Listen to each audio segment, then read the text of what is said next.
Hi guys, Mike here, and we're having a look at the Sony Xperia Z and the Samsung Galaxy S3. This is going to be Sony's new flagship for the first part of 2013.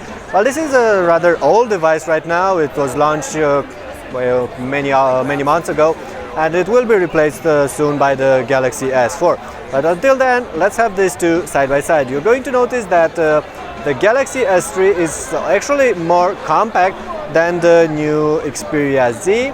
That's mainly because it has a smaller screen. It's a 4.8-inch screen with a Super AMOLED panel on the Samsung Galaxy S3, while on this one there's a Bravia 2 engine 5-inch 1080p screen. So 1080p screen on this one, 720p screen on this one, so better pixel density on the Sony Xperia Z.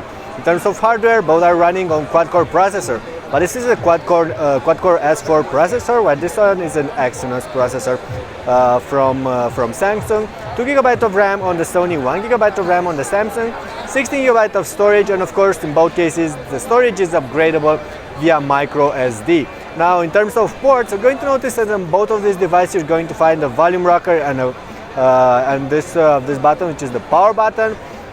Of course, the place slightly different on the Samsung. You have the power button over here and the volume rocker on the other side.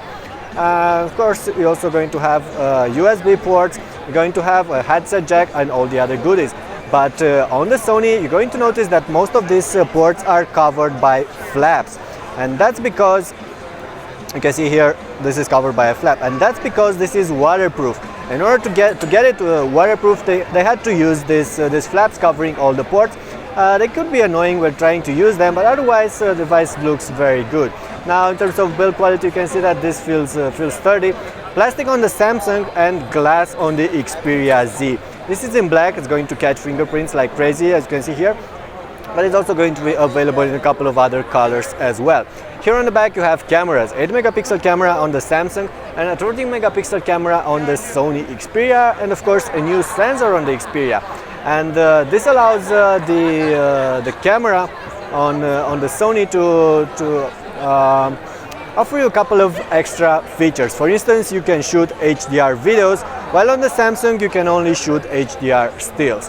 Now in terms of operating systems, both are running Android 4.1 Jelly Bean, but on the Samsung you have TouchWiz on top, which is their own skin customizations and stuff like this.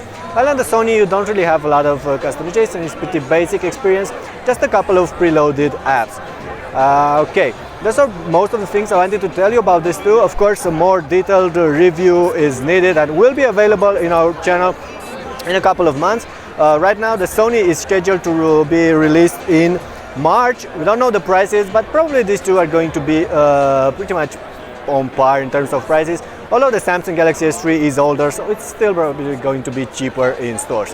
Okay, that was it for now. That was the Sony Xperia Z, their new flagship, and the Samsung Galaxy S3, probably one of the most popular Android devices available right now in stores. Thanks for watching.